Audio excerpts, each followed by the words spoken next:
Alguien contestó por allá. Bueno, nosotros vamos a trabajar hoy una figura en NIF que son los leasing. Y no se pueden confundir con el renting, que es otra cosa diferente.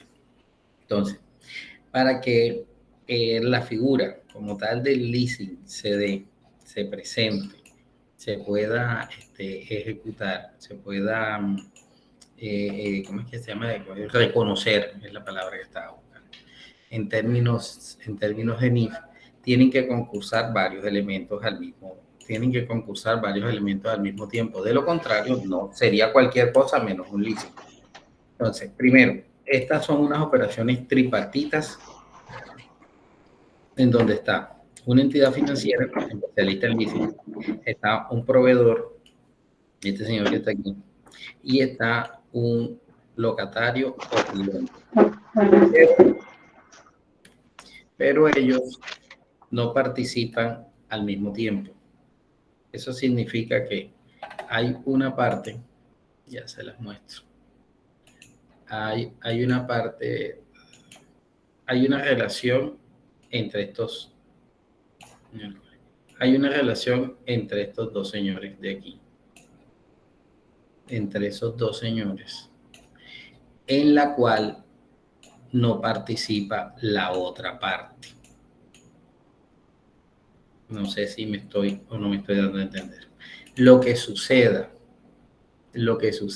entre el proveedor y la entidad financiera, o sea, lo que sucede entre este señor de aquí y este señor de acá, no, el locatario no se mete. De igual forma, lo que llegase a suceder entre el locatario y la entidad financiera tampoco es del resorte del proveedor. Y lo que llegase a suceder entre el proveedor y el locatario tampoco no es resorte del banco. Entonces, ¿eso qué significa? Que existen dos relaciones. Una relación comercial entre este proveedor que está aquí y la entidad financiera, en donde uno compra y el otro vende. Transparentemente. Es una venta pura y simple. Existe otra relación. Bueno, hay que aclarar algo. La entidad financiera especialista en leasing compra por orden de este cliente. Yo necesito una maquinaria así, asado, con estas especificaciones, y quien lo vende es fulanito de tal. Entonces, a este proveedor que está aquí le voy a colocar el nombre de A. Listo. Este proveedor, esta entidad financiera, con la indicación de este señor que se llama locatario, le compra al proveedor. Y el negocio, el descuento, la forma de pago, como sea, no, el locatario no se mete ahí. Cuando ya la máquina está como propietaria, ya la entidad financiera está como propietaria de la máquina, entonces viene una operación de arrendamiento en la cual, esta entidad financiera, dueña del bien, se lo alquila a este cliente que está aquí, transfiriéndole, y ahí es donde viene donde viene el veneno, transfiriéndole los riesgos de la operación y el control de la misma, que generalmente está en las instalaciones del mismo locatario. Pero ¿qué sucede? Que como todo arrendamiento, cuando este termina, se tendrían que devolver los bienes en juego, se tienen que devolver en idénticas condiciones a las que se alquilaron. Entonces, generalmente, la entidad financiera, esta señora que está aquí, exige que haya un mantenimiento, todo lo que implica ese protocolo. Hay un mantenimiento y sostener el bien, de tal manera que si el cliente lo llega a vender, se restituya en buenos términos, es decir, la maquinaria funcionando. Y aquí nos vamos a separar un poquito de esa definición que dice que es un arriendo con opción de compra. Posteriormente nos vamos a dar cuenta que esa opción de compra es figurada pero no es optativa, es más bien, no es optativa, más bien es imperante. ¿Y por qué viene siendo imperante? Porque ninguna de las, el, el locatario no puede devolverla, no puede hacerlo, no puede renunciar a la opción de compra. Eso es lo primero que hay que tener en cuenta. Por eso es una de las razones por las que el leasing, los activos que se adquieren en leasing bajo norma internacional, se deben mostrar como parte de las propiedades, planta y equipo. Entonces vamos a hacer aquí un laboratorio. Pero eso es cuando hay intención de compra, ¿no? Porque hay personas que no compran. Míralo. Hay empresas por ejemplo, de transporte, ya te digo. devuelven el vehículo, no lo compran. Pero, señorita, pero usted está hablando de otra cosa. Porque cuando es vehículo, la cuestión tiene otra connotación. Mira, cuando el contrato es de arrendamiento financiero con opción de compra, la opción de compra es irrevocable. Listo. ¿Qué te está diciendo ahí? O lo compras o lo vendes algo, o cedes el derecho. Ah, no, eso sí.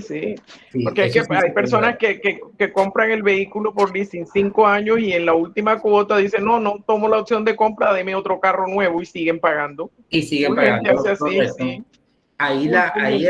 En ese caso, y sobre todo eso pasa mucho con vehículos, en ese caso yo no recomiendo el leasing, yo recomiendo otro contrato muy interesante que hay que es el renting. Donde inclusive va el mantenimiento, va parte de la gasolina, va todo. Lo único que no puede excederse la persona son dependiendo del modelo del vehículo y todo el kilometraje por mes, ¿no es?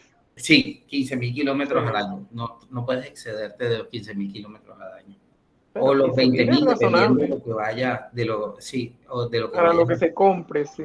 Correcto. Entonces, si hay una variación en el kilometraje promedio mes que calculan ellos allá por estadística o por lo que sea, que entonces te suben un poquito la cuota. Bien, entonces analicemos esto. Primero, para poder hablar de una cuestión, ahí hay que mirar de pronto su sustento legal y toda la parafernalia del caso. Cuando estamos hablando de un leasing, la operación leasing subyace en una operación comercial, que es la compra-venta. Por lo tanto, el subyacente de esto debe ser un bien tangible, pero la opción de compra es intangible, porque nadie puede tocar una opción. Esa es una de las razones por la que se contabiliza en una cuenta 1635, si la memoria no me es esquiva, donde se contabiliza la opción de compra. Cuando llegaron las NIF que dijeron, no señor, usted tiene el usufructo, usted tiene el bien, está corriendo cualquier cantidad de riesgos en esa operación, usted lo está explotando, está bajo su control, eso usted me lo tiene que mostrar como una propiedad, planta y equipo. Lo que suceda fiscalmente ya es otra cosa diferente, porque se presume que ese bien está generando dos tipos de renta diferentes. A la entidad financiera le está generando un ingreso, porque le tiene que estar generando un ingreso, y al que lo está explotando le tiene que generar otro ingreso adicional, otro ingreso de otro tipo, porque el uno es por explotación y el otro es por arrendamiento. Consecuentemente, con lo anterior ahí queda como una sensación ¿cómo les explico? Como un doble uso del bien, pero en dos figuras diferentes, porque el uno yo te estoy arrendando, es como cualquier otra cosa. Ustedes se ganan en una rifa, en un bingo, se ganan una máquina de hacer café industrial y esa la arriendan, eso es otra cosa diferente. Tienen la máquina y tienen eso es de ahí, ¿no? Y la persona que la arriende se supone que le va a dar algún tipo de renta, le va a generar algún usufructo. Bien, en Colombia esto no estaba muy legalizado, no estaba muy claramente definido, sino hasta comienzo de los 90 que empezó a darse esta figura y empezó a aumentar, se hizo más popular mediados de los 90, hasta cuando el estatuto tributario cambió algunas cosas y la gracia del leasing empezó a diluirse un poco. Cuando empleen el término del locatario, ese es el cliente del banco que tiene el bien bajo su custodio o bajo o el que lo está explotando. Pero en el contrato no puede aparecer con el nombre de cliente, porque cuando aparezca con el nombre de cliente va a cambiar el tipo de operación y automáticamente tendría algunas implicaciones ahí para el banco. Y el banco figura siempre como el arrendador y el otro figura como el locatario. Entonces, aquí tengamos también digamos que una premisa de lo que parte esto. El negocio de la entidad financiera no es quitarle el bien a la persona que lo haya adquirido en leasing, si bien es cierto que él es el que está respaldando la operación. Ese no es el negocio de él. El negocio de él es comprar algo, arrendárselo financieramente, lucrarse con unos intereses de por medio y después yo qué voy a hacer con ese aparato viejo. Porque a mí como entidad financiera ya no me sirve, ya me dio el fruto que tenía que darme. Por eso es que coloco la cláusula como irrevocable. Y todos los contratos de leasing lo tienen. Lo que sí sucede es lo que está diciendo Claudia, se acabaron los 5 años, no, a mí me dan me dan un equipo nuevo, bueno, hacemos un contrato diferente, ahí el banco no te va a poner ninguna traba, ahí el banco no va a colocar ninguna traba, obviamente, ni bobo que fuera para que lo hiciera. ¿Quién está tocando la puerta aquí? Bienvenida. Listo. Entonces, tengamos en cuenta esa parte. La opción de compra en el leasing siempre es irrevocable. Las condiciones de uso del bien no es del resorte del banco. El banco traslada a la entidad financiera el banco traslada al cliente o al locatario la explotación de él, pero no se compromete con lo que de ahí salga. Por eso es que entran los seguros y entran otras situaciones de rigor ahí. Y adicionalmente, esto tiene un problema. Tiene un problema frente a la tasa de interés. Y nos podemos encontrar con dos situaciones. Que la tasa de interés del leasing sea fija, y esa sería la mejor de las opciones. Cuando la tasa es fija, aprovechamos al profesor Edwin que acaba de salir de matemática financiera. O la cuestión empieza a enredarse cuando la tasa es variable. Y cuando sea variable, viene DTF más unos puntos o IBR más unos puntos. Entonces se han acabado los misterios gozosos y ahora vienen los misterios dolorosos. Para ver cómo son estos misterios dolorosos, tendríamos que irnos hasta un contrato ya se los muestro, hasta un contrato de leasing que ya traiga número y poder establecer el valor del contrato. Ya se los muestro. O poder establecer las condiciones, cómo se llegan a los valores ahí.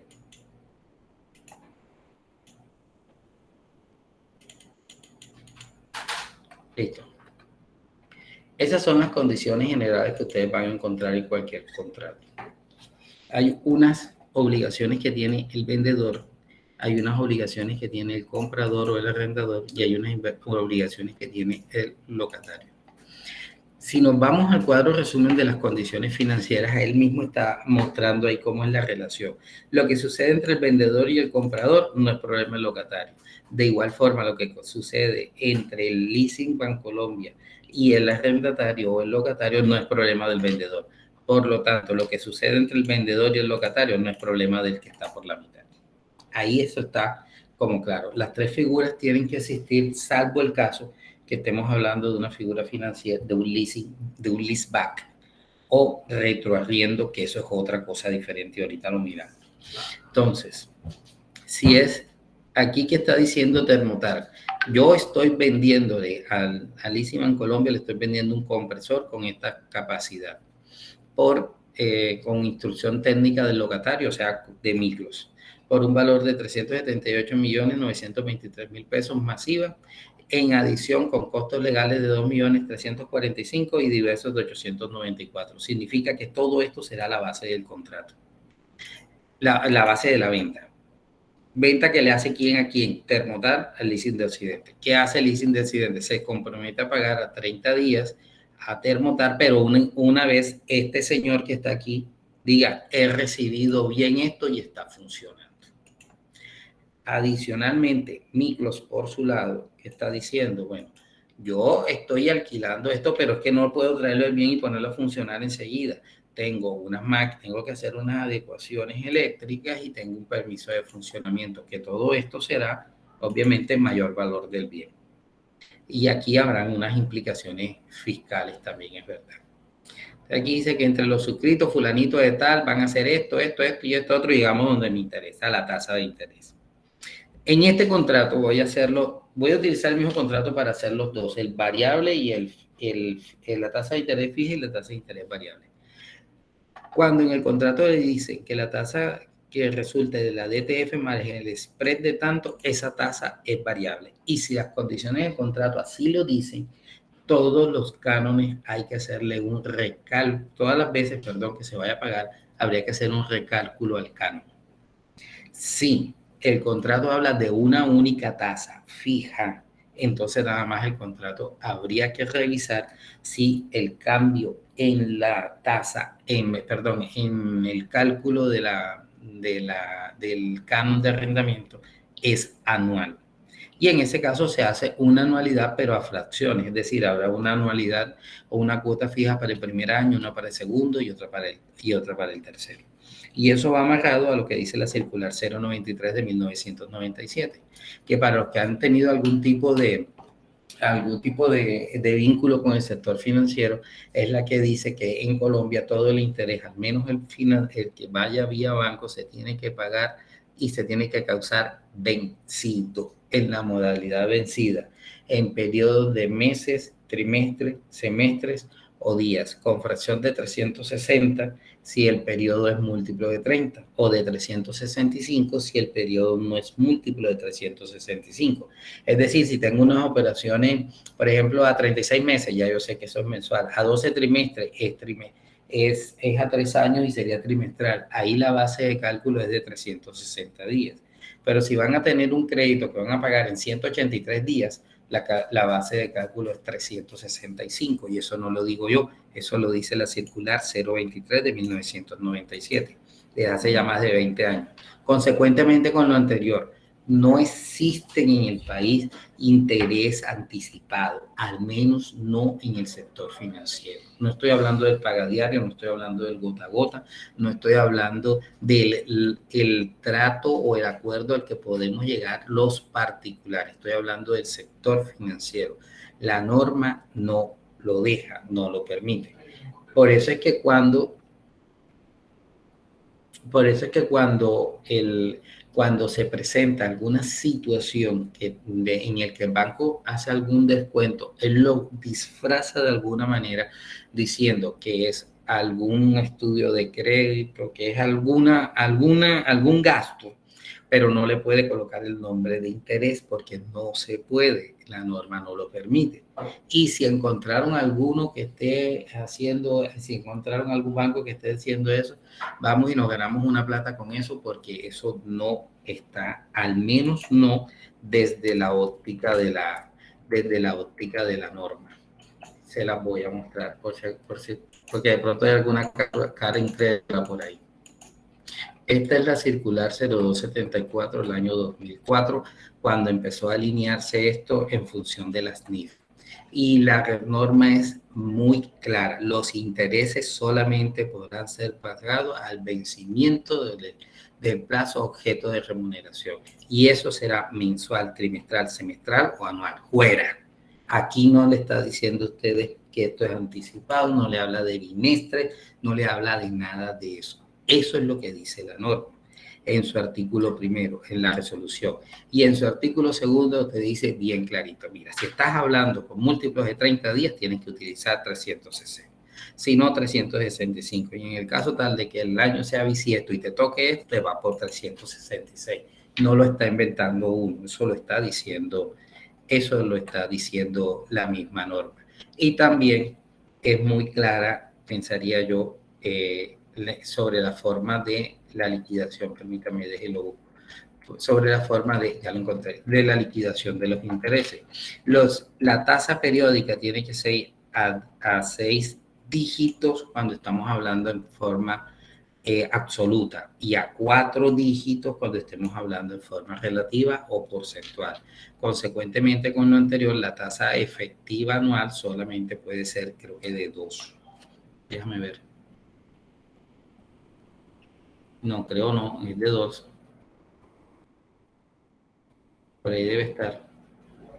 La tasa efectiva anual debe ser de 2,00. Déjeme lo busco bien. Aquí está. La tasa efectiva anual debe ser de 2.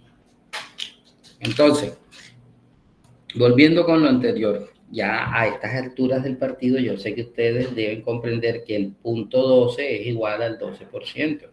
Y si yo les digo a ustedes 1.35, eso es igual a 0,0135. Ya, eso es matemática. Entonces, en forma absoluta, la tasa efectiva anual va a 4 dígitos, es decir, al 0 y 4 unidades más, y 4 dígitos más. Y en forma relativa, perdón, en forma absoluta, sí, en forma relativa va con el signo de porcentaje. No tengámoslo claro. Entonces, para este primero de aquí, tenemos que tener en cuenta todos estos ejercicios. Cuando se llevan contablemente o se compra algo con la figura del leasing, van a tener cuatro componentes. Uno es el monto del contrato, pero del contrato de arrendamiento, que en última termina siendo un arrendamiento financiero, es decir, todo lo que tuvo que haber gastado o haber incurrido, todos los gastos que tuvo que haber incurrido el banco para poderle vender el bien, tuvo que haber incurrido el proveedor para vendérselo al banco.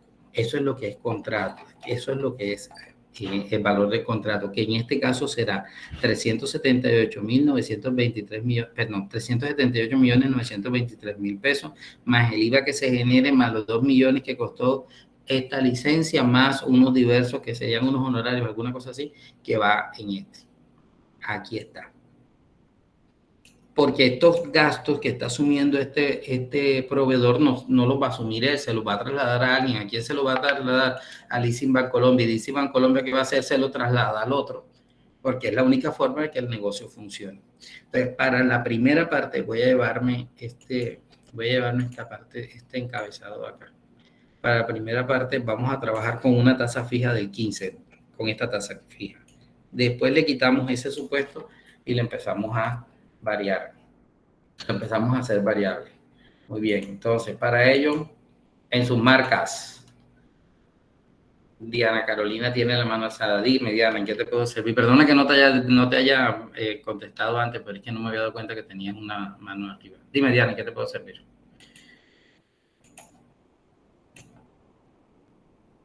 Bueno. Diana se arrepintió. Ah, no, parece que por aquí está diciendo algo. Déjame ver qué.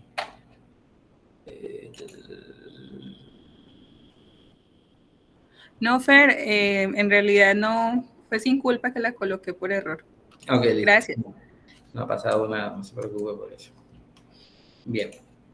Entonces vamos a colocar esto por acá. Para tener aquí nuestras condiciones contractuales, que no se nos vayan a perder.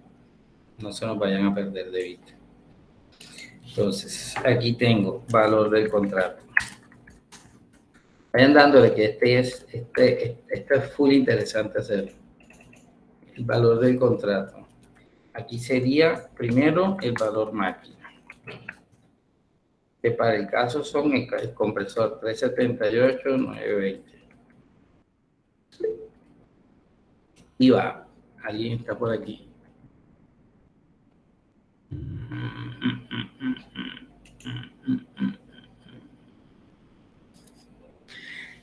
IVA de la operación. El contrato tiene otra fecha, pero voy a trabajarlo con el IVA de ahora, a tarifa plena.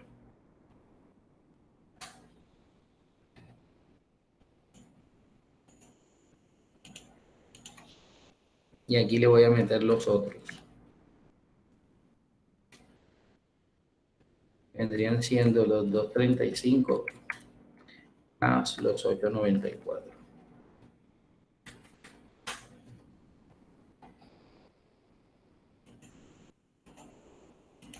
Lo que significa que todo este contrato iría por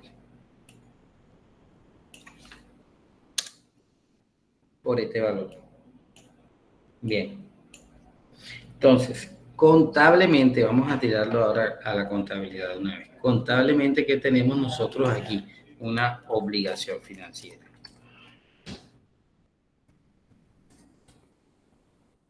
Esta obligación financiera debería ir en una cuenta 2120, 2125, perdón, 2105, una 2120, una 2125, dependiendo de la entidad que estemos trabajando.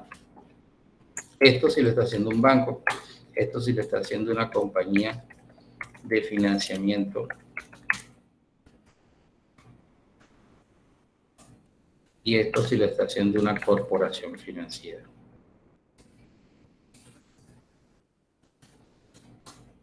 Listo. En todo caso, como sea, eso es una obligación financiera. Y si es una obligación financiera, debe tener una tasa efectiva anual, debe tener una tasa periódica y debe tener una tasa de mora. Después le metemos lo del Fondo Nacional de Garantía para que quede completa la película. Bien, voy a ir con la tasa efectiva anual, 15,78%. Primera condición, primera cuestión. Ustedes toman, inclusive lo pueden aplicar para persona natural. Ustedes toman la tasa de interés efectiva anual y lo multiplican por 1,5 y les debe dar menor que la tasa de mora. Si les da mayor que la tasa de mora, le tienen que bajar la tasa periódica de referencia. Otra vez, la tasa efectiva anual del contrato tiene que ser menor que la tasa, la tasa de mora del contrato tiene que ser menor que la tasa de usura. En ningún momento la tasa de usura puede ser superior, la tasa de interés, puede ser superior a 1.5 veces el interés corriente. Y este vendría siendo el interés corriente. La entidad financiera tiene un margen de trabajo entre el 15.78 y el 23.67 en este caso, para cobrar intereses moratorios. Esa es la razón por la que cuando hay problemas de incumplimiento en el pago de una obligación, ellos lo que negocian es el interés moratorio, cuando la cartera no está castigada. Cuando la cartera está castigada, le tienen que negociar ustedes, se puede negociar el interés moratorio, el interés corriente e inclusive el capital si llegase a llegar hasta esa instancia. En nuestro país, es maluco decirlo, pero hay que reconocerlo así. En algunos casos es mejor estar caído 120 días para que el banco o la entidad financiera venga y lo llame a uno para conciliar, que estar caído a 60 o a 90. Igual el daño ya está hecho, al menos en centrales de riesgo. Pero es más fácil, es más negociable de esa manera. Entonces, esta tasa periódica que está aquí, esta tasa periódica que está aquí, debe ir en la misma expresión de lo que diga el contrato. En este caso es trimestre vencido. Y la tasa de interés moratoria, la supuesta tasa de interés moratoria que tenemos ahí, es esa que les estoy mostrando es esa que les estoy mostrando ahí del tanto por ciento, del 25 punto algo. Esperen que estoy buscándoles una, aquí está, ya la encontré. Ahí falta el número de periodos, ¿no? Sí, ya. No, pero ahí te lo dice. Ahí te dice el número. Ahora lo miramos. Que quería mostrarle era esto lo que quería mostrarle. Ahora verás. Este documento lo expide, esta certificación, perdón, la expide todos los meses la Superintendencia Financiera de Colombia y nos dice en cuánto está el interés del 1, en cuánto, y aquí te dice exactamente, no podrá exceder 1.5 veces el interés bancario corriente. Si nosotros vamos a estar trabajando con personas, con muchachos que están en campo tecnólogo y tenemos una formación que se llama gestión contable y de información financiera, tratemos de hacer las aproximaciones lo más cercanas posible a la realidad. Esto lo descargan todos los meses y nadie le tiene que echar cuentos de ninguna especie. Y aparece la tasa para tarjeta de crédito, para microcrédito, todas las habidas y por haber.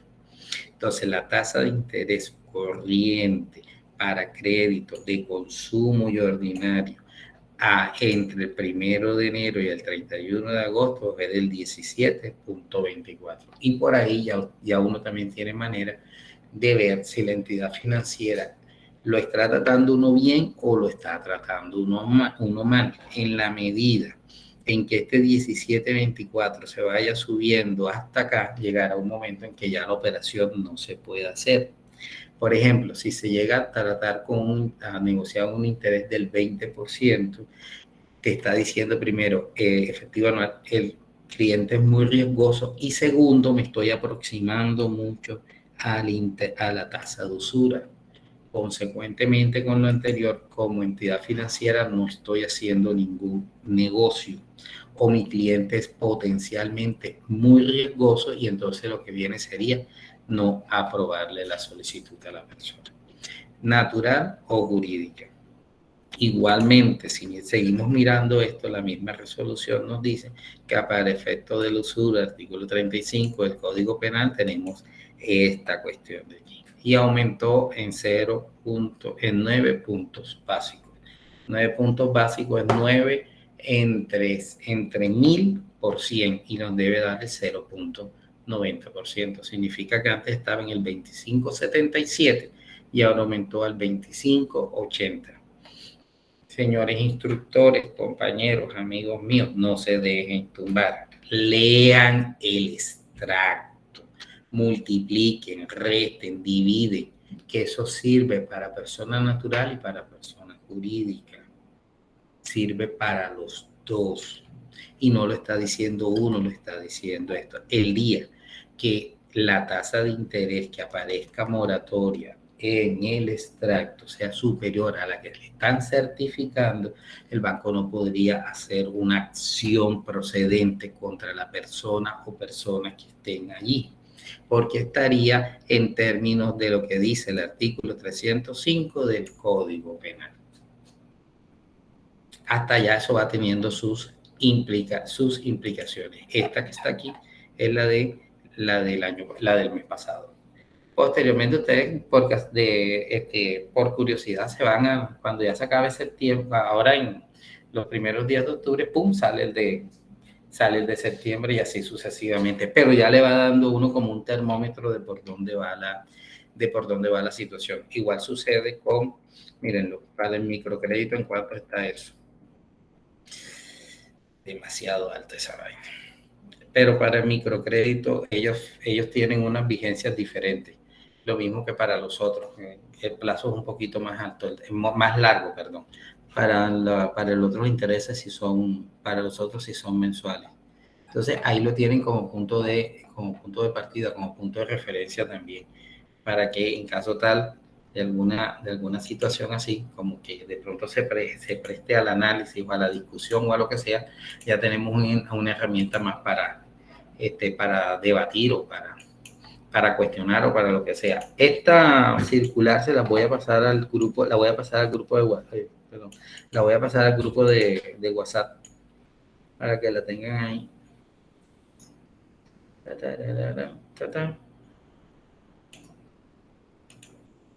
Ya la acabo de pasar, verifiquen si les llegó esa circular.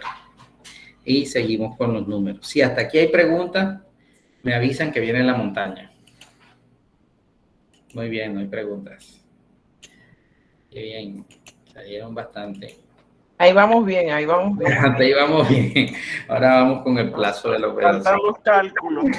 Ahí nos van a dar la tabla esa, que a mí me gustan esas tablitas. Bueno, entonces ahora viene lo que decía Claudia, los plazos.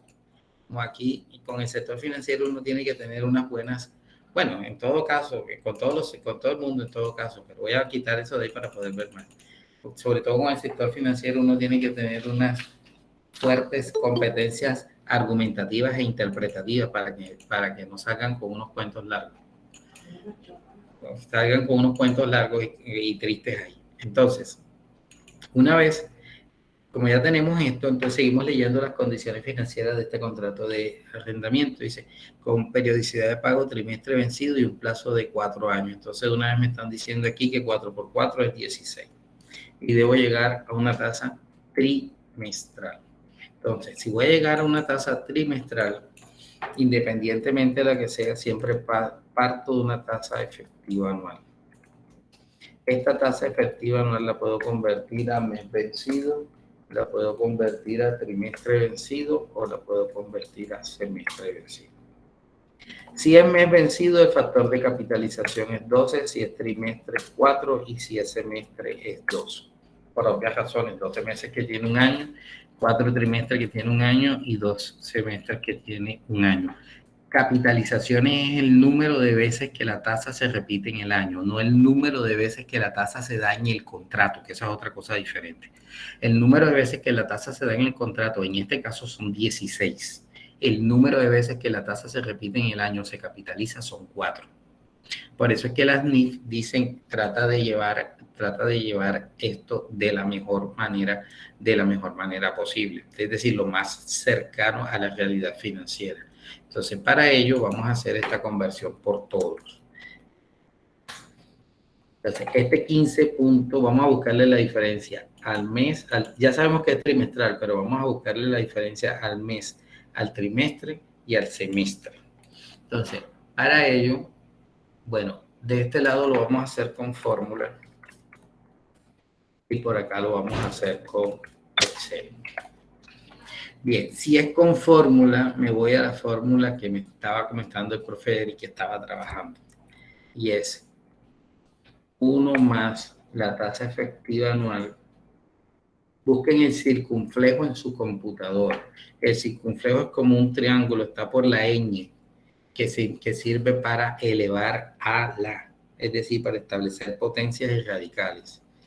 Elevado, generalmente sale con la tecla al gran. Presionan donde tengan la chocita esa y la barra espaciadora y ahí sale. Si no, sale con la misma al gran, pero al lado de la P donde está la diéresis o crema que se le colocan las letras como cuando uno dice antigüedad. Listo. Elevado a la 1 sobre 12. Menos 1. Voy a copiar la fórmula para que la tengan acá. Voy a copiar la fórmula aquí.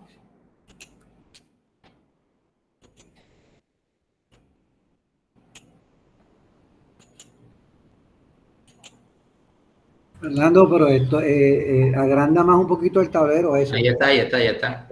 Ahora sí. Déjame quitar esta vaina aquí para que se pueda ver más de la fórmula. Ya le voy a un poquito las condiciones del contrato para poder trabajar con la cinta de opciones. Entonces, esta fórmula es esta que está aquí, la misma. Lo único que voy a hacer es, para no estar repitiéndola, voy a meter entre signos de pesos la H para dejarla fija. Y así poder y así poder tener las tres al mismo tiempo.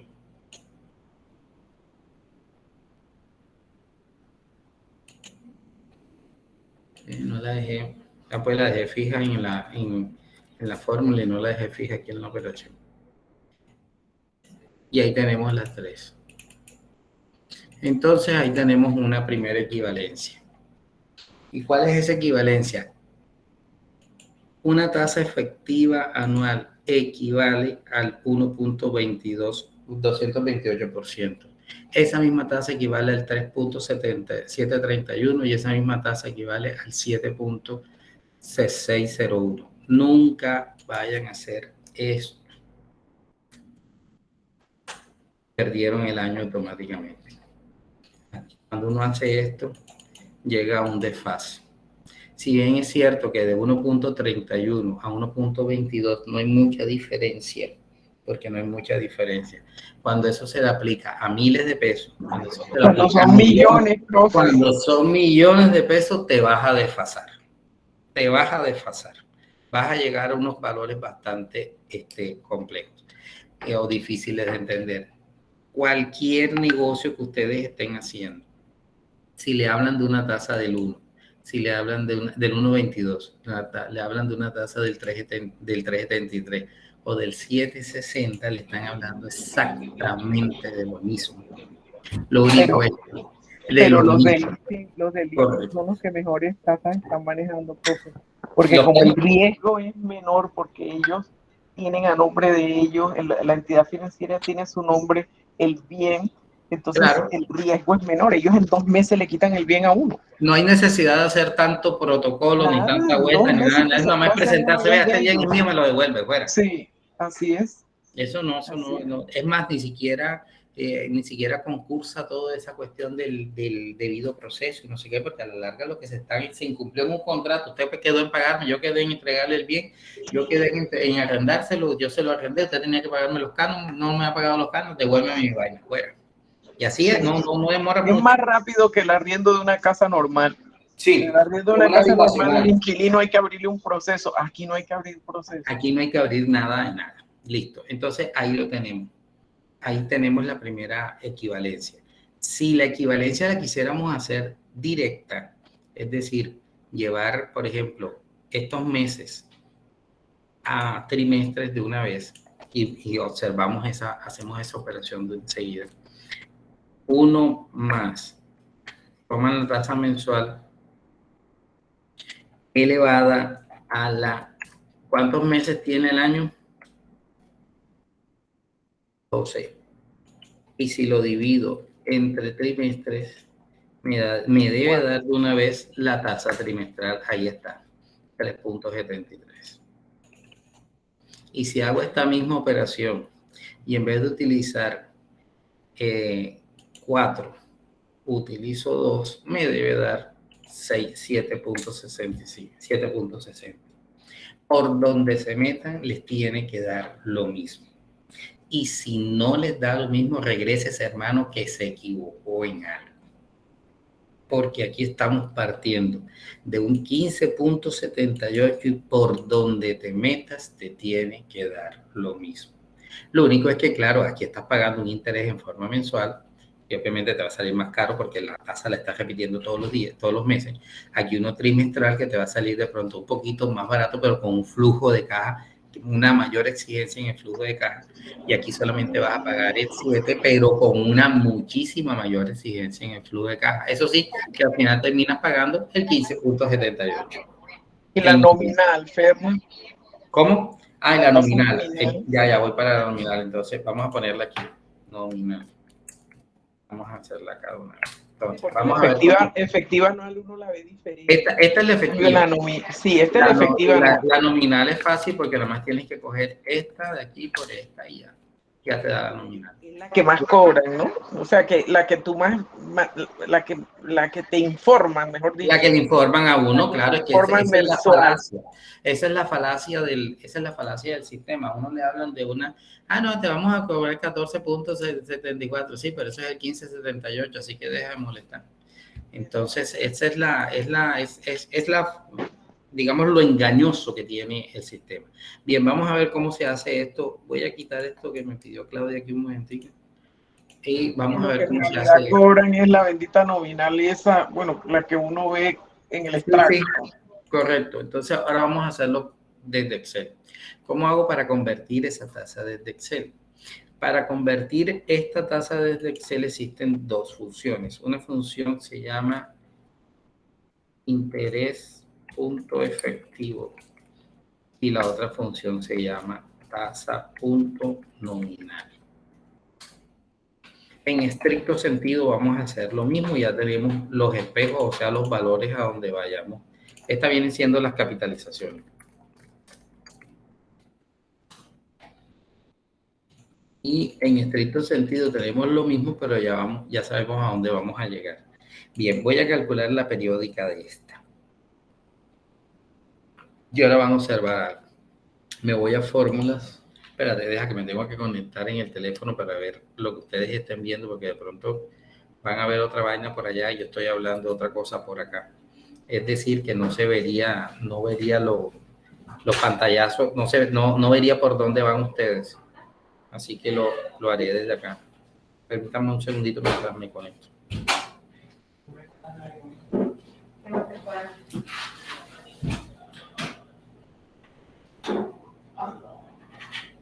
Casi.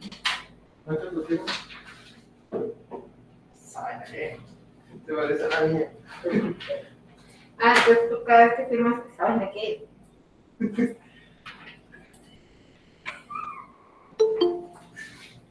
Ese soy yo el que está tocando la puerta. Y a mí no me suena así igual. ¿Tú qué le haces para que suene el mitas? Ya voy. Listo, ahí entré yo para ver qué es lo que estoy proyectando y qué es lo que voy a hacer. Muy bien. Entonces, desde aquí nos vamos a fórmulas. En fórmulas buscamos en la biblioteca de funciones financieras. En financiera, cuando ya venga la lista desplegable que aparece ahí, buscamos tasa nominal.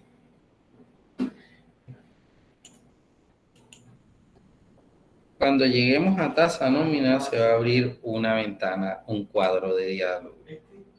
Ese cuadro de diálogo le está preguntando a ustedes, en principio nos debe estar preguntando es cuál es la tasa efectiva.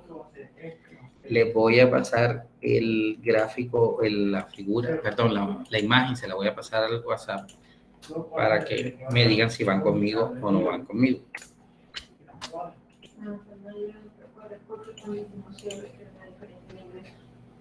Ya llegó.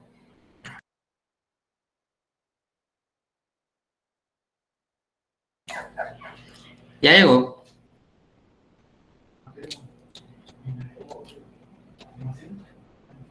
Bueno, desde ahí, gracias por eso. Ok, entonces, ahí donde en la casilla, la caja de diálogo, donde dice tasa efectiva, le van a dar clic donde tienen el 1570 y la dejan fija. Es decir, la escriben entre 109 pesos. Y cuando den clic, cuando le va a pedir ahora el número de periodos al año, le van a dar clic donde tienen el 12. Si observan bien en el resultado de la fórmula, ya se los voy a pasar nuevamente al WhatsApp.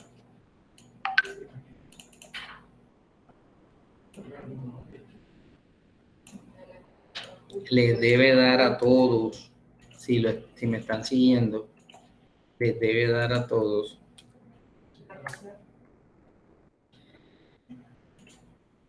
$0.147419.829, que viene siendo este 1474 que tenemos aquí. En consecuencia, Excel lo calcula anualmente, porque parte de esta tasa efectiva anual. Entonces dice, voy a llegar a una nominal. ¿Qué tengo que hacer? Mandarlo a dividir. ¿Entre qué? Entre los mismos 12 meses. Y si lo hago bien, me debe dar el 0.0128499, que viene siendo el mismo número que calculamos ahorita. Entonces, ¿qué fórmula es esa? ¿Qué función es esa? esta. Como Claudia decía ahorita, no, pero calculemos la nominal, listo. Si vas a calcular la nominal en Excel lo mandas a dividir nada, ¿no? Nada más. Aplicas esta, pero hasta aquí. Y ya te debe dar el 14.74, porque él lo calcula anualmente.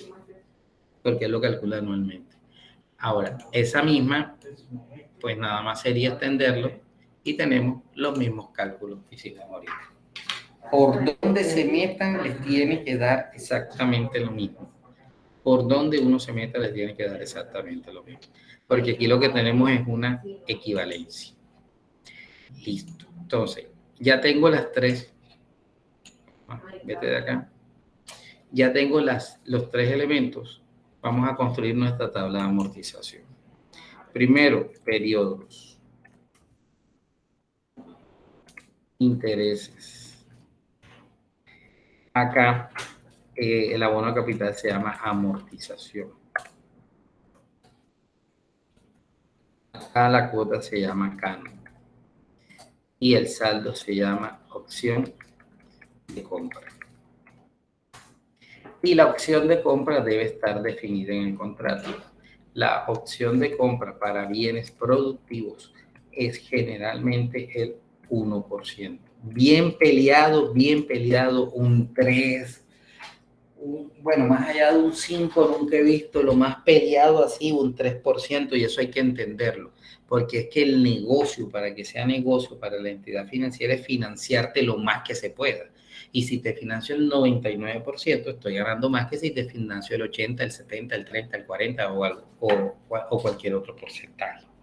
Y recordemos algo, que estos leasing que estoy viendo aquí son para personas jurídicas. Aquí yo no estoy hablando de un leasing habitacional de un apartamento, ni estoy hablando de un vehículo, que sería un leasing ejecutivo para una persona natural. Ese es otro paseo diferente. Aquí estoy hablando de personas jurídicas obligadas a llevar contabilidad, que son las que vamos a explicar estas cosas en clase. Entonces, este 1%, aquí se salió papaya, nada más es multiplicar este por este, y ya tenemos el 1% de esta cifra. Perdón, ya tenemos el 1% de esto. Bien, cuando ya tenemos estos cuatro elementos, hay algo aquí que yo no estoy considerando en la tabla, y es el seguro.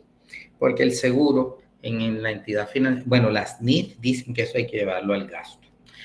Y el seguro en cualquier crédito depende del el nivel de riesgo que tenga el deudor, persona natural o jurídica, el nivel de siniestros que haya tenido, algún evento ahí todo que eleve o disminuya el valor de la prima, y de otros factores, que es la edad de la persona, etcétera. Bueno, aquí es persona jurídica, pero si hay otros factores que a tener en cuenta.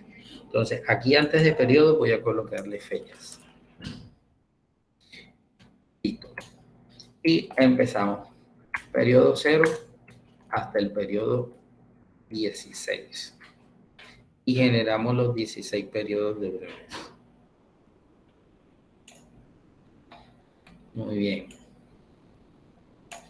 Un poquito de decoración aquí para no dejar la vaina tan chambona. Entonces tenemos que calcular el canon.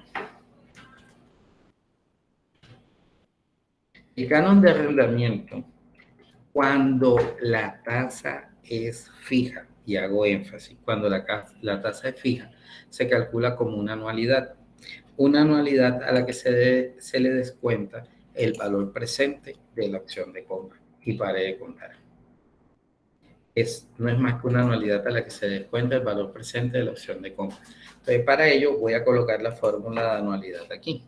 Una anualidad es igual al monto por la tasa periódica sobre 1 menos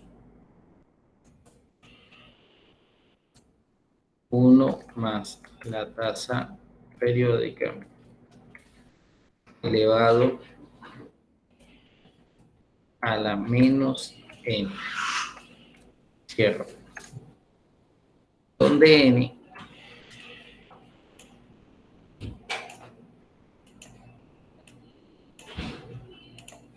n es el número de periodos donde n es el número de periodos que pueda llegar a tener la operación o que tiene la operación, según lo que diga el contrato. Ahí está. Entonces voy a hacerlo como me falta un paréntesis. Ah, no, ahí están completos. Voy a hacerlo como Dios manda. Pero a este señor que está aquí, le tenemos que descontar el valor presente de la opción de compra. ¿Por qué el valor presente? Porque la opción de compra siempre se ejerce al final. Entonces, al ejercerse al final, hay que descontarle no le puedo descontar 4.541.000. Tengo que descontarle el valor presente de los 4.541.000. De lo contrario, la tabla de amortización no te va a dar, sino que te va a dar un absurdo ahí. Entonces, a esto vamos a descontarle el valor presente de la opción de compra.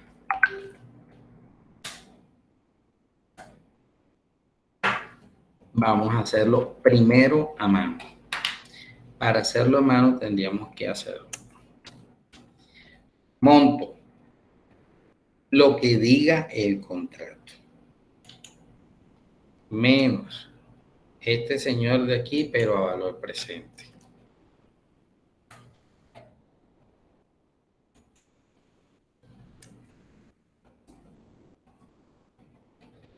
Tengo que traérmelo a la menos 16, porque lo vamos a hacer, perdón, es trimestral, a esta de aquí, porque lo vamos a hacer a 16 meses.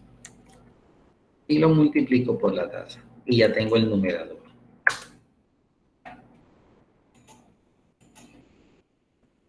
Y luego el denominador.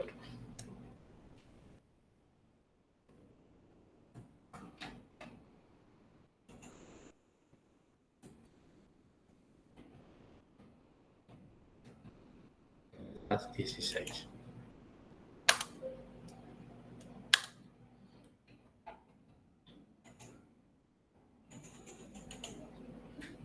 Metodología para saber si vamos bien o vamos mal.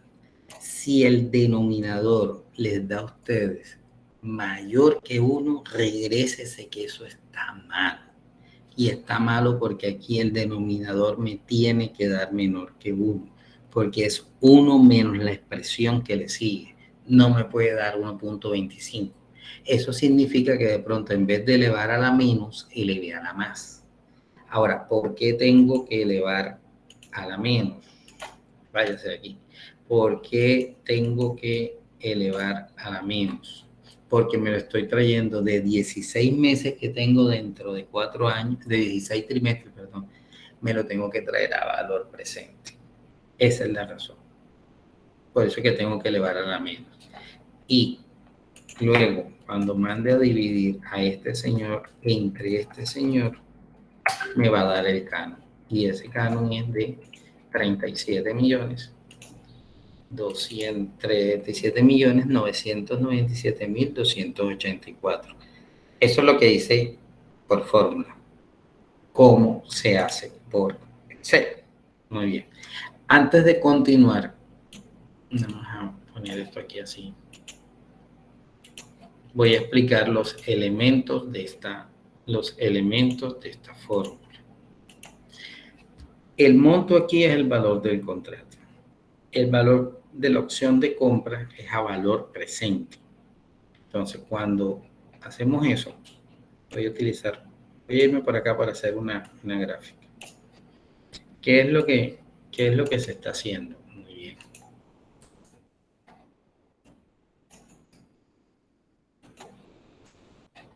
¿O cómo funciona esta operación?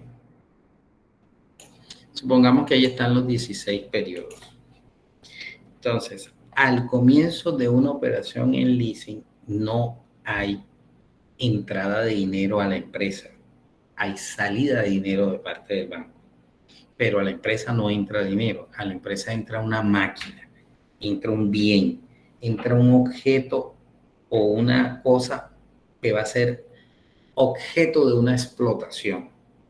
pero que está cuantificada. Entonces, en términos de matemática financiera, tengo que llevarlo, tengo que graficarlo, porque de lo contrario se me descompensa esto. Es como si aquí estuviesen entrando 378. Acá, periódicamente, se van a ir cancelando en cada uno de estos periodos, se va a ir cancelando un valor. Y aquí al final del arco iris se va a cancelar el canon normal más la opción de compra. Por lo tanto, esta opción de compra no está en el presente, está en el futuro. Y me la tengo que traer de aquí para acá si la quiero comparar con los 378.923.000 pesos que tengo acá. Si lo quiero comparar, tengo esos 4.500.000 algo que están ahí, que dieron, perdón, ¿cuánto quedaba el contrato este? 454,153. Aquí tengo que tener 454,153. Entonces, el millón y pico ese que me da aquí, que yo tengo en el futuro, que viene siendo el 1% de esta cifra, expresado en miles de pesos, obviamente, no se lo puedo descontar directamente. Si se lo descuento directamente, estoy diciendo que estos 4 millones y pico están aquí, y eso no me lo está diciendo el contrato me lo está diciendo, está al final de la operación, por lo tanto está en el futuro, está acá. Por eso es que me lo tengo que traer a valor presente. Listo. Consecuentemente con lo anterior, si no hubiese opción de compra, si no hubiese opción de compra, esto sería cero. Y al ser este pedacito de aquí que voy a poner, en rojo, al ser cero, ¿qué me queda? Monto por tasa sobre todo esto de aquí. ¿Y eso qué es? Una anualidad. Entonces, el leasing no es más que una anualidad a la que se le descuenta el valor futuro acordado como opción de compra. Vamos a hacerlo en Excel para ver si es verdad o es mentira. Para hacerlo en Excel tenemos que utilizar una función que se llama pago. Y para pago, a pago le tenemos que agregar un segundo elemento. Entonces empiezo fórmulas financieras y nos vamos a pago, que es la que más se trabaja en matemática financiera y que es la que le estoy mandando también se las estoy mandando todos al WhatsApp porque creo que no la están viendo. Porque creo no la están viendo. Permítanme un segundo.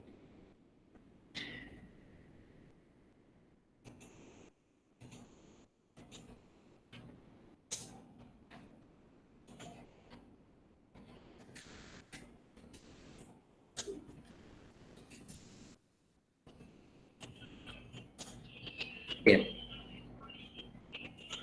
Entonces, donde me dicen tasa, ¿qué tasa tengo que utilizar? La trimestral, 3.731. ¿Por qué? Porque lo que debo trabajar es con la tasa trimestral. Si trabajo con el 15, estoy diciendo que estoy haciendo 16, estoy pagando esto en 16 años y el contrato no me está diciendo eso, me está hablando de 16 trimestres. Número de periodos, muy bien, 16. Valor actual, menos donde tengo los 454 millones de pesos. Valor futuro, donde tengo los 4 millones y algo, ya les paso la imagen. Donde tengo los 4 millones del 1%.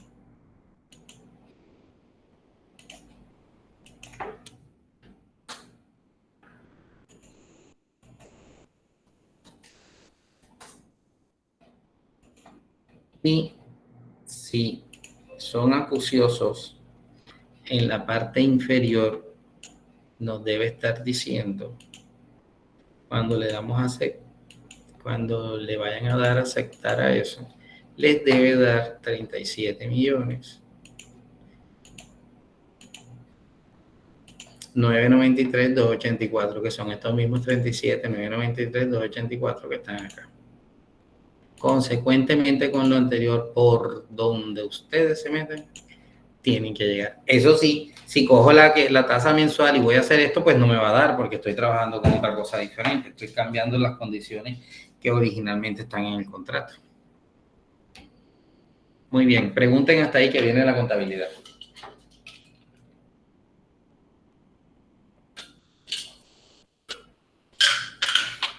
Listo. Preguntas, muy bien. Entonces ahora vamos a organizar la tabla de amortización.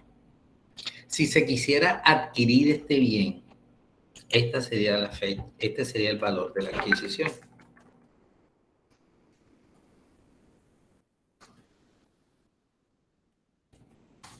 Y si lo quisiéramos comprar, ¿cuánto tendríamos que dar? Todos los 454 millones de pesos. Lo que sí hay que tener claro es que cuando sumemos y restemos en esta línea 16, aquí en esta línea 16, déjame quitarle, voy a quitarle esto. Aquí en esta línea 16, ¿a qué valor debo llegar? Aquí en el periodo 16, ¿a qué valor debo llegar? Si estoy armando esta tabla de amortización, ¿a qué valor debería llegar? Se fueron. Están ustedes como los pelados. Están ahí. Como si estuvieran dando en clase, como si estuvieran en una sesión de Aquí espiritismo. está. Ok. ¿A qué valor deberíamos llegar ahí? Aquí en esta línea. En esta línea, ¿a qué valor tendríamos que llegar?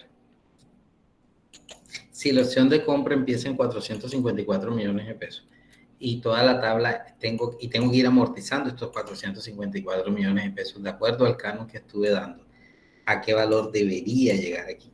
Al valor presente. ¿A qué valor? Al valor presente. Por eso, pero dame el número, ¿a qué valor? Mira, por ahí lo había puesto y ya no sé qué se me olvidó. ¿Dónde está, para ver? Dime, ¿cuál? Son 37,993, 324. No. No, el de la opción de compra. Ese es el canon. ¿A qué valor, Claudia? Espera. Al de la opción de compra. A los 4 millones de la opción de compra. Si no llegas a los 4 millones de pesos de la opción de compra, está malo porque fue lo que descontaste acá. Es correcto. Ok, entonces vamos a ver si esto quedó bien o quedó mal. Mandan a multiplicar la opción de compra por la tasa de interés periódica que tenemos aquí.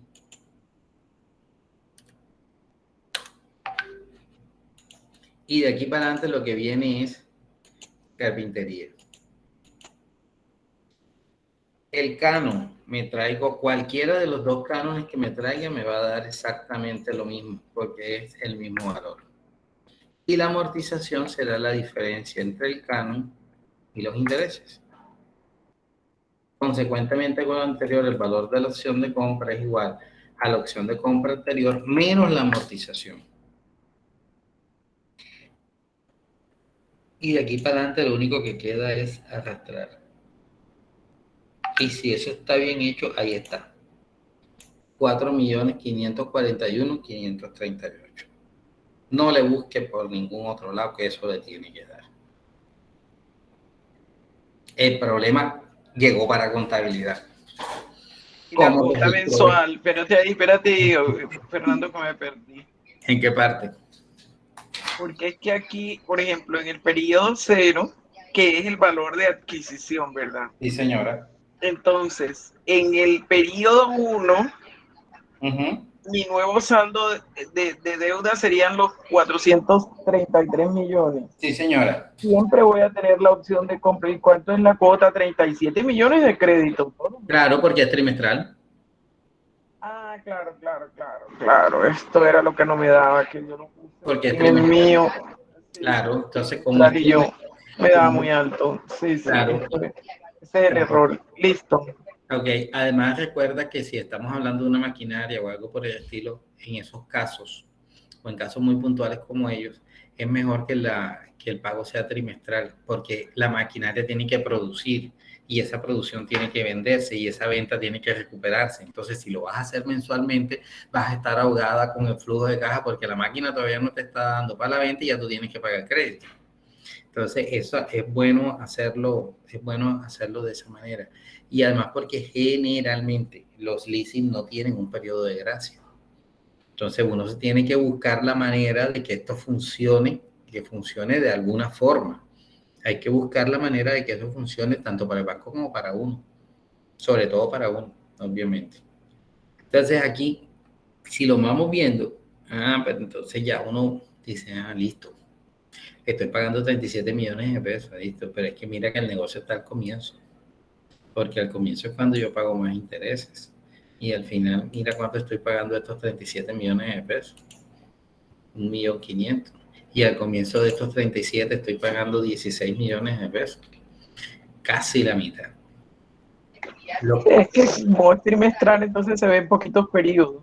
Se ven poquitos periodos, pero son 4 años y es bastante plata. Sí. Sí, ahí es donde está el veneno del asunto. Si ya se lo vamos a explicar gráficamente, ya se lo vamos a explicar a un muchacho, pues yo sugiero trabajar con estos.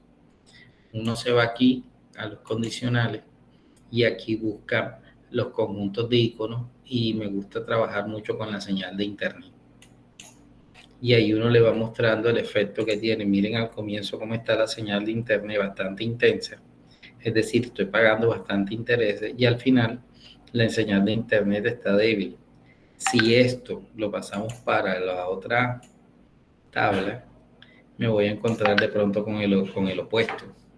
Aquí tengo la señal de internet baja al comienzo y al final tengo la señal de internet bastante alta. Por lo tanto, cuando la operación se hace a cuota fija, aclaro, suele haber este comportamiento, que se paga más intereses al comienzo y se amortiza más al final. ¿Por dónde coge la señal en internet? La señal de internet, profesor, usted se va para acá en inicio. Muñequito. Buscas aquí donde te dice estilos. En esta sección viene fuente, alineación, número, buscas estilo. En estilo buscas formato condicional y en formato condicional conjunto de iconos. No solamente está la señal de internet. Lo que pasa es que el muchacho de pronto te lo va a entender más con una señal de internet que con otra cosita, que con otra. Pero está el circulito que también marca la cantidad. Ajá, sí, de ahí para adelante, por eso dije, de ahí para adelante ya viene carpintería, ya de ahí para adelante lo que ustedes quieran, lo que ustedes quieran hacerle a esto con el conjunto de iconos. Mira, también lo podemos, si quieres lo colocas así y también te da en qué momento es más alto, en qué momento es constante y en qué momento baja. Eso ya de ahí para adelante sí es lo que cada quien decida. Muy bien, entonces vamos a hacer el registro contable de esto. Bien. ¿Qué débito y qué acredito? Norma vieja, código. Mis débitos y mis créditos. Asimilación en NIF de una vez por acá. Si voy a hacerlo esto en estricto sentido, tendría que ser la 1635, que significa derechos. ¿Qué derecho estoy comprando aquí? Los 4 millones en pico. Y lo debo contabilizar como un intangible. ¿Cuánto debito acá? 474. Crédito, obligaciones financieras. ¿Por qué valor? Por este ya está allí. Listo. Pero en NIF, ¿a dónde tengo que llevar esto? Propiedades, planta y equipo. Contra obligaciones financieras. Creo que el 1635 o el 25. 25. ¿Cuál es? ¿Cómo te dice el 25? El 1625, ¿qué te dice? Derechos. Búscate ahí de velocidad en el plan de cuenta. Sí, el 25 es derechos. A ver. El 25 es derecho, profe. Y creo que el 16, 25, 35 es el de los leasing, creo. No estoy muy seguro, pero sé que pero por ahí es. La norma internacional no, la norma internacional te dice lleva esa cuestión a un 35 licencias. Ok. No, la 16, 25, 35 es licencias. La 35 es licencia, la 25 es derechos. Sí, pero yo creo que lo clasificamos como derechos. Ah, ok, listo. Bien. Entonces esto tendrías que llevarlo como propiedades, planta y equipo, pero es una propiedad, planta y equipo, o son unos activos incontrolables. La 2. Ahora vienen los recovecos de la norma. Si estoy comprando este intangible, si estoy adquiriendo esto, ¿lo puedo amortizar, sí o no? Sí. Y si lo puedo amortizar, entonces tengo que calcularle una vida útil a esto para poder amortizarlo. ¿Qué dice la norma al respecto? No dice nada. Esas son de pronto las incongruencias a las que uno llega. Como los vacíos, ¿verdad? Como los vacíos, porque entonces viene... Porque hay que llevar a la realidad el estado financiero. Correcto, entonces en viene... realidad ahí se muestra porque hace parte de los activos. Correcto. Pero ahí, como no tiene depreciación ni nada, no lo podríamos meter en otro lado tampoco. No, pero mira que sí puedes hacer algo. Si esto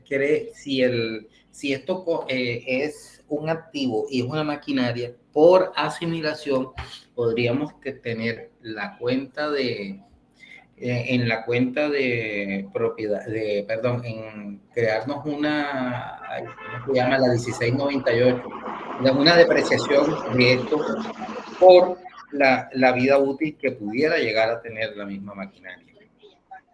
Lo único es que nos vamos a descompensar. ¿Por qué nos vamos a descompensar? Porque cuando se termine de amortizar esto, se presume que lo único que le debes quedar debiendo al banco es este valor, 4.500.000. Y si estoy haciendo la operación calzada, aquí, ¿cuánto me debería dar el saldo de la cuenta 16? Pues los mismos 4. Para que te dé, tendrías que utilizar los mismos 4. O sea que tendría que depreciar esto en 16, en 3 años. No, perdón, en 4 años. Y si uno va a depreciar un bien en 4 años, la DIAN le va a decir, bueno, ¿y usted qué está haciendo aquí? Si yo lo máximo que te dejo depreciar aquí es el 10% anual. Y si tú me lo estás depreciando en 4 años, me lo estás depreciando el 25%. Entonces, ¿qué estamos jugando acá? Entonces uno llega, bueno, entonces te ponen a hacer todo este pocotón de cosas. Devánese los sesos como pueda. Y hace la presentación y las NIF y no sé qué, y vas a presentar tú lo que es y después tienes que hacer una conciliación entre lo fiscal y lo contable porque no te lo van a aceptar. No, las NIF son muy bonitas y tal. Presentación al socio, no sé qué, a la junta directiva, al otro. Yo como Estado me estoy reservando el derecho de cobrar mis impuestos y por eso tengo un estatuto tributario y no le puedo permitir a usted una deducción del 25% al año por una maquinaria. Le puedo permitir hasta el 10%. Si usted quiere hacerlo al 25%, no tengo ningún problema, pero el otro 15% me lo va a llevar un impuesto diferido. Un impuesto diferido, así es. Claro. Y ese impuesto diferido después lo vas a tener que amortizar. ¿Y por cuánto tiempo lo vas a tener que amortizar? Por la depreciación que mostraste de más acá. Entonces, ¿para qué vas a hacer ese doble trabajo? En todas las cosas de NIF donde yo he ido, he planteado esa pregunta. Entonces, ¿para qué lo ponen a hacer un trabajo? Pero sí se va a mostrar el gasto real de lo que se va perdiendo la maquinaria. Sí. Entonces, los socios van a ver el estado de resultados con una utilidad menor. Correcto. De pronto el impuesto no, pero la utilidad sí, porque como ellos a veces se hacen sus pajaritos preñados ahí con la utilidad. Es corriente. Ahí se aterrizan un poquito. Claro, porque es que así como tú estás viendo, el pajarito puede tener 6 meses de embarazo, entonces lo están viendo y es un pájaro preñado, pero cuando vas a ver eso no es así. Ahora, se supone que toda propiedad, planta y equipo tiene que obedecer a un desgaste y este desgaste hay que cuantificarlo y la cuantificación de ese desgaste viene siendo la depreciación. Entonces, si no se amortiza así al tiempo de vida útil, ellos se reparten la utilidad y se llevan esa plata. Imagínate, entonces es peor la vaina, es peor la cuestión. Es peor, es peor. Si no se hace así, si no se muestra al menos, es peor. Pero a lo que voy yo, a lo que yo voy es que en la práctica, cuando te ponen a hacer, el Estado obliga a hacer todo ese pocotón de cosas, pero al final, no, a mí me respondes por lo mío. Regreses al 2649. Eso es lo que le dicen a uno en Boba. Eso es lo que te dicen. No hay una, como que no sé si la palabra sea coherencia entre el discurso y la acción. De pronto sí es como coherencia el término que se debería utilizar.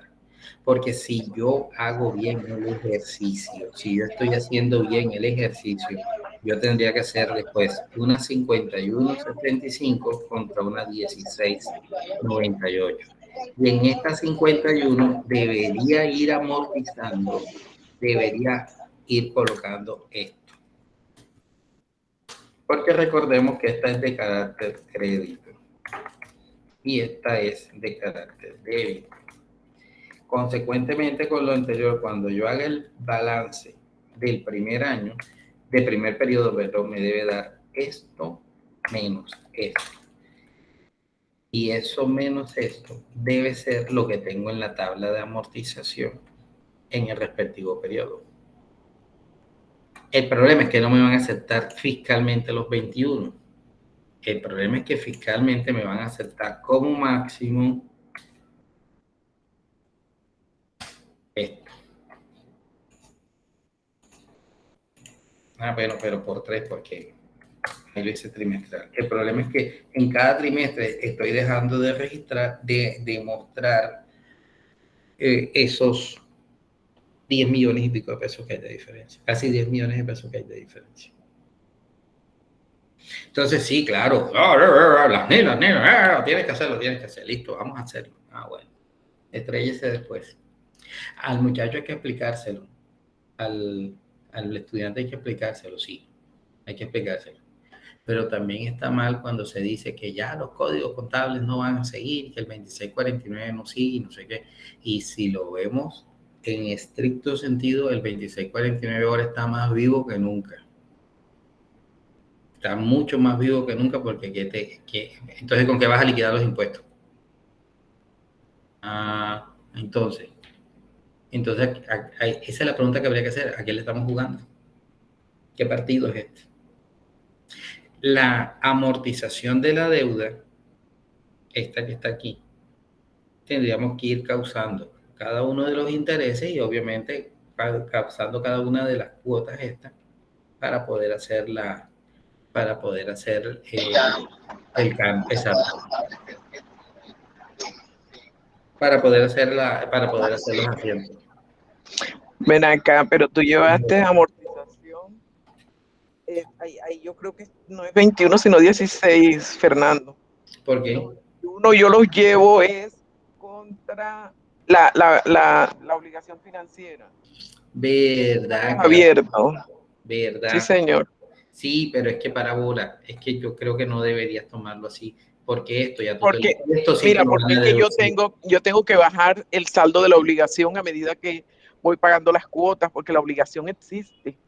Cuando contabilizo el intangible, lo llevo contra la obligación. Y sí, cada mes que pago, yo amortizo la obligación y llevo al gasto los intereses, que donde pusiste 21 van los 16 de intereses. Parábola, pero es que yo los intereses que coloqué aquí fueron los de la cuenta 16. Perdón, yo el gasto que coloqué aquí fue la amortización. A 51.65 la amortización la llevaste al gasto. Sí, y el asiento que yo creo que tú me estás diciendo es este, 5305, 21. El gasto financiero. Ajá, no es así, no es eso lo que me estás diciendo. Bueno, sí, la 53 va al financiero, pero tú estás llevando a la 51.65 la amortización del gasto. Claro, para que al final para al final llegar a las dos cuentas por los 4.500.000, porque entonces ¿cómo llego? Cuando se te acabe el crédito, ¿Y en qué momento bajas la obligación financiera? Aquí mismo, aquí lo bajo, porque aquí tengo que hacer el asiento así, 16, 21, acá, contra 38 de este lado, contra la suma de estos dos. Y ahí le estoy bajando, mírala, débito, aquí la tengo en el crédito, aquí la tengo en el débito. Y si la hago Ay, así, yo lo hago diferente. ¿cómo Yo hace? no lo. ¿Cómo ahí? Enséñame. Yo llevo la 21 de la obligación. Bueno, sí, aquí de acá abajo, pero arriba. ¿Aquí qué llevas? Arriba yo no, yo la dejo en la 16, yo no amortizo la 16. Ah, no creas la Nada, amortización. porque entonces cuando voy a legalizar el leasing, Ujú. si yo no tengo la 16 acolchándome ahí, entonces voy a tener el valor del activo por un valor pequeñito, solo por el valor de salvamento, y él en realidad Claro. vale 400 y pico. No, no, Por señora. eso es recomendable no llevar al gasto todo. No, no, no, no, Claudia, porque cuando tú vayas a activar el bien lo que vale son 4.541.000. Acuérdate que estamos hablando de NIS para pymes y no puedes capitalizar los intereses. No, los intereses no los capitalizo. No los Mira estás que los llevamos ahí a la 5305. Aquí Yo está. digo es al valor del activo, porque entonces cuando yo tengo mi valor, bueno, así lo hago cuando no voy a adquirir el bien, porque voy llevando todo el gasto. Pero cuando voy a adquirir el bien, yo lo dejo en la 16 Y no amortizas la y 16, ni siquiera por el no, pedacito del desgaste de la no la depreciación. amortizo. Yo lo activo con la 16. Lo saco a la 16 y lo paso para la 15 y queda activo. Pero Claudia, creo que lo estás pasando con un mayor valor, porque cuando hace así, lo vas a activar por los 454 millones de pesos y ya el bien no vale 454. Como, después que lo vuelves a depreciar, empiezas a depreciarlo después. Claro, yo lo activo y no, y es que el bien sí, no lo amortizo, no lo deprecio, Ah, ya viste, ya no lo no lo podrías depreciar. deprecio. Entonces, ¿qué ese billete que lo vamos a perder? Sí, sí. Ya vio. No, Lo no, que no es pasa es que como, recomendable. Lo que pasa es que también ahí sí, tienes juega algo, razón. pero ahí juega algo, y es que Lo ahí que juega pasa es que algo. los créditos a veces se hacen por menor valor. Mira, tú ahí lo estás haciendo, en caso de que fuera una maquinaria, lo estás diciendo a 4 años, pero la vida útil de la maquinaria en realidad es 10. Sí, señora. Entonces, si yo lo hago con los bienes inmuebles. Entonces, Ujú. un bien inmueble que se haga 5 años y en realidad el bien inmueble puede tener de vida útil más de 20 años, cuando yo lo activo, si no se me vuelve un problema si yo lo llevo todo al gasto. Yo al gasto solo llevo los intereses. Porque si no, entonces eso me genera una ganancia ocasional terrible. ¿Por qué? Porque te va a generar, porque lo estás vendiendo, ¿qué? No, porque si yo tendría un crecimiento patrimonial ahí que no es justificado para mí, si yo no lo amortizo. Yo no lo amortizo,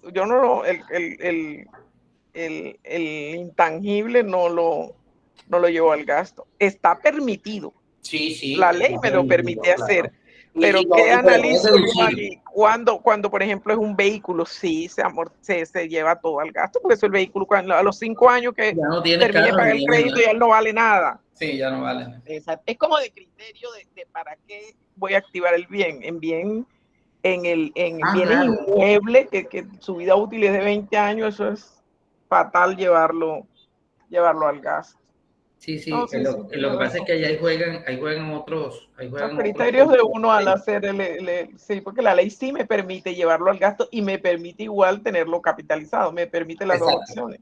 Te dejan las Así dos es. opciones. Y ahí también entra a jugar otra vaina que nosotros aquí no hemos visto, y es que por ahí debe haber un IVA, hay un IVA dando vuelta, y si hay un IVA dando vuelta y el bien es productivo, yo podría deducírmelo en IVA, en la declaración de IVA, pero es que Pero ahí el IVA sí le queda al que compra. es corriente. Ahí sí Es se la lleva corriente. todo, ahí no quedamos con el IVA. Sí, Ellos en el ahí valor nos de quedamos con el salvamento IVA. Entonces, no quedamos con el IVA, ahí se pierde. exacto, eso tiene sus más y eso tiene sus más y tiene sus menos. Y yo siento que Sí, todavía hay falta como mucha tela por cortar. Y ahora que sí, sí, metieron, así es. y ahora que metieron el renting, que en el renting todo te lo pagan, tú que vas a tener un gasto contra una caja afuera, no Todo al tienes gasto, nada, nada más eso es tienes. más fácil. Es Y más él no, fácil. no se capitaliza nunca, Nada, no te nunca. metes con nada de esa vaina, tú nada No más hay ni pagas siquiera opción 53 de contra caja compra. afuera. Eso es No, mejor, eso es mejor. Yo todo el que le puedo recomendar esa vaina se la recomiendo. Se la sí. recomiendo, lo único es que te genera un menor respaldo patrimonial. Eso sí, Es bueno en vehículos el porque la vehículo sí. gente no, hay muchísima gente, más de lo que yo no vendería mi carrito a los 5 años, pero hay muchísima gente que a los 5 años cambia su carro y Sí, en Renty no les interesa el valor de salvamento. No les para interesa. nada. Además, en el mismo contrato puedes establecer el tiempo en el que quieres un modelo nuevo, después de que pase los 24 meses. Exacto. Puedes establecer, después de los 24 meses, me traes uno Amigo, nuevo y pero está. eso es para los ricos, papi, ¿no? Sí, porque eso es de farándula, es que ese modelo es muy consumista, ese modelo es muy consumista, muy el gringo. mío de 2015, ahora todavía lo veo nuevecito. No quiero ni mejor dicho. Bueno, entonces, no sé si quieren que les pase este archivo, les pase este archivo al WhatsApp. Por supuesto que sí. Por supuesto que sí. Bueno, enseguida ya lo paso, para que les vaya quedando ahí como historia y de paso vayan practicando en él. Es que esto tiene tiene mucho detalle, tiene mucha vaina. La verdad se dice que tiene mucha vaina. Y en la medida en que vaya pasando el tiempo, pienso que más vainas le van a ir agregando a todo esto.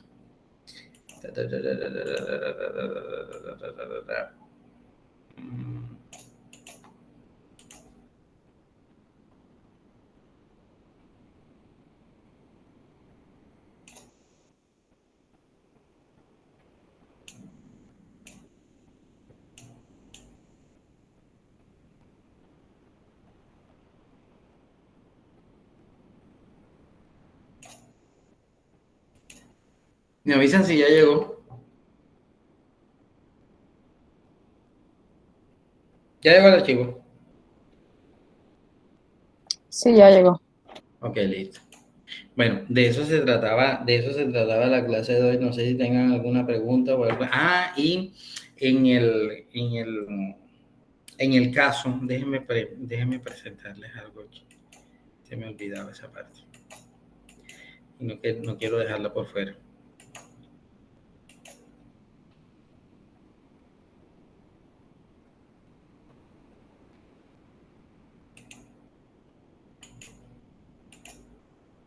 Hay un caso en el que el cliente y el proveedor es el mismo. Entonces, en el caso en el que el cliente y el proveedor sean lo mismo, esa operación se llama leaseback. Y se conoce como, en español es como retroarriendo. ¿En qué consiste esa? Yo, empresario, tengo la maquinaria, pero no tengo el capital. Me voy a una entidad financiera y le digo, te voy a vender este activo, pero me lo alquilas. Entonces, le vendo con todo, con documento y todo, se le vende al banco. Y el banco viene sobre ese mismo activo, te elabora un leasing. Lo único es que ahí el leasing no tiene opción de compra. Ahí el leasing es como un empeño que vas pagando mensualmente.